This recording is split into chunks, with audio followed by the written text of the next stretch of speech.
What Fox Television told us was that we were just the people to be the investigators. Do any stories you want, ask tough questions, and get answers. So we thought, this is great, this is a dream job, fantastic. The very first thing they had us do was not to research stories, but to shoot this promo, which was The Investigators. Uncovering the truth, getting results, protecting you. And they had a film crew and a smoke machine, and we were silhouetted. Investigative reporter Steve. One of the first stories that Jane came up with was the revelation that most of the milk in the state of Florida and throughout much of the country was adulterated with the effects of bovine growth hormone, the artificial hormone that farmers were injecting into their cows so that they would produce more milk.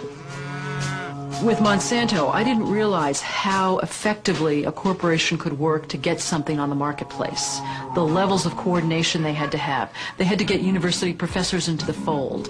They had to get experts into the fold. They had to get reporters into the fold. They had to get the public into the fold. And of course the FDA, let's not leave them out. They had to get the federal regulators convinced that this was a fine and safe product to get it onto the marketplace. And they did that. They did that very, very well.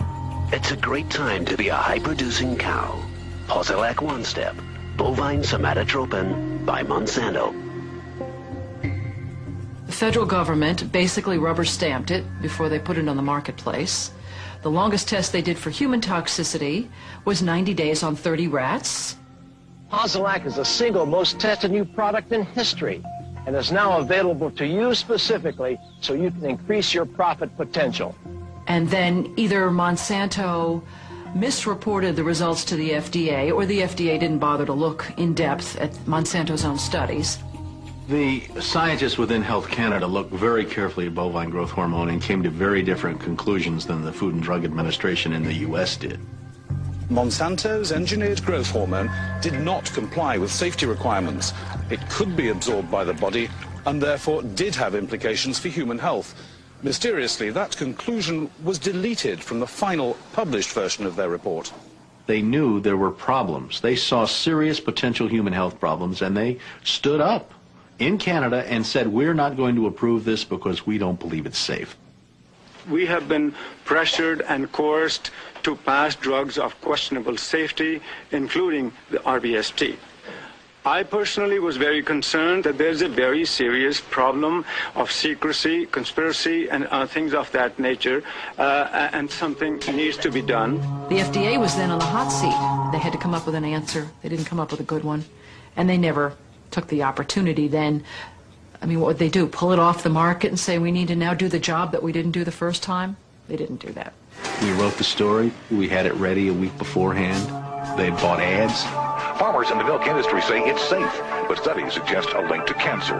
Don't miss this special report from the Investigative. That Friday night before the Monday this series was to begin, the fax machine spit out a letter from this very high-priced lawyer in New York that Monsanto had hired. It contained a lot of things that were just off-the-wall false, just demonstrably false. But if you didn't know the story and you didn't know how we had gone about producing it, would have scared you as a broadcaster, as a manager. And they decided that they would pull the story and they would just check it one more time. But the bottom line was that there was no factual errors in that story. Both sides had been heard from. Both sides had had an opportunity to speak. 1 week later, Monsanto sent the second letter. And this was even more strongly worded. And it said there will be dire consequences for Fox News if the story airs in Florida. And this time they freaked. They were afraid of being sued, and they were also afraid of losing advertising dollars at all of the stations owned by Rupert Murdoch. And he owned more television stations than any other group in America. And that's 22 television stations. That's a lot of advertising dollars for Roundup, aspartame, NutraSweet, and other products. So we got into a battle. And the first deal was the new general manager. And his name's Dave. And Dave is a salesman, and, you know, he'd pump your hand. How you doing? How you doing? Called us upstairs to his office, and he said, what would you say if I killed this piece? What if it never ran? And we said, well, you know, we wouldn't be very happy about that. And he said, well, I could kill it, you know. And we said, yes, of course, you're the manager. You could kill it. It would never air. And he's hemming and he's hawing and he's back and he's forth. And we couldn't figure out, what is this all about? And finally he blurted out, look, would you tell anybody? You know, I said, I'm not going to lie for you. About a week later, calls us back to the office and says, okay, we'd like you to make these changes. In fact, you will make these changes. We said, well, look, let us show you the research that we have that shows that this information you want us to broadcast isn't true. To which he replies, I don't care about that. I said, pardon me? And he said, that's what I have lawyers for. Just write it the way the lawyers want it written. I said, you know, this is news. This is important. This is stuff people need to know. And I'll never forget, he didn't pause a beat, and he said, we just paid $3 billion for these television stations. We'll tell you what the news is. The news is what we say it is. I said, I'm not doing that. And he said, well, he said, if you refuse to present this story the way we think it should be presented, you'll be fired for insubordination. I said, I will go to the Federal Communications Commission and I will report that I was fired from my job by you, the licensee of these public airwaves, because I refused to lie to people on the air. And it's thank you very much. You'll hear from us right away. Well, 24 hours came and went and we didn't hear a thing. And about a week later, he calls us back, and now we've changed strategies. How about if we pay you some money and you just go away? And I said, how much money? Because, you know, when somebody offers to bribe you like that, I always want to know if it might be worth it. He was going to offer us the rest of our year's salary if we agreed not to talk about what Monsanto had done, to not talk about the Fox corporate response in suppressing the story, and to not talk about the story. Not talk about BGH, again, anywhere. Not take the story to another news organization. Just zip up. I said, you mean if I want to go to my daughter's PTA meetings and explain what's in the school milk at the school lunch program? I can't. No. You can never speak about this anywhere. And Steve says, okay, write it up. And I'm like, write it up? What are you talking about? Write it up. And I didn't say anything. And Dave, he wrote it up. And he FedExed it to us a couple days later. And he said, are you going to sign?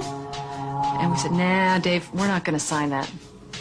And he said, well, send it back, okay? I said, no, Dave, we're not going to send that back. It was, okay, we can't buy you out. We can't shut you up. Let's get the story on the air in a way that we can all agree it will go on the air. And we started rewriting and editing with their lawyers. Well, during this 8-month re-review process, I say jokingly, they did things like, for example, they wanted to take out the word cancer. You don't have to identify what the potential problem is. Just say human health implications. Any criticism of Monsanto or its product, they either removed it or minimized it. And it was very, very clear, I would say, almost every edit they made to the piece, that was the aim. And we changed this and this and this, and then that wasn't good enough. Okay, now change this and this and this. Now change this and this. Version after version after version, 83 times. 83 times is unheard of. It doesn't happen. You shouldn't have to rewrite something 83 times. Obviously, they didn't want to put the thing on the air, and they were trying to drive us crazy and get us to quit or wait until the first window in our contract so that they could fire us. They, in effect, announced that they were going to fire us for no cause. Well, this was a little much. And Steve wrote a letter to the lawyer in Atlanta, whose name is Carolyn Forrest, the Fox corporate lawyer. And I said, you know, this isn't about being fired for no cause. You're firing us because we refused to put on the air something that we knew and demonstrated to be false and misleading. That's what this is about. And because we put up a fight, because we stood up to this big corporation, and we stood up to your editors, and we stood up to your lawyers, and we said to you, look, there ought to be a principle higher than just making money. And she wrote a letter back and said, you are right. That's exactly what it was. You stood up to us on this story, and that's why we're letting you go. Jane sued Fox under Florida's whistleblower statute, which protects those who try to prevent others from breaking the law. But her appeal court judges found that falsifying news isn't actually against the law. Florida's appellate court has ruled in favor of Fox 13. You may recall that Jane Acree, a former reporter here, sued Fox 13 in a whistleblower lawsuit, claiming she was fired for refusing to distort her report. The appeals court today threw that case out, saying Ms. Acree had no whistleblower claim against the station based on news distortion. Fox 13 Vice President and General Manager Bob Linger says the station has been completely vindicated by the ruling.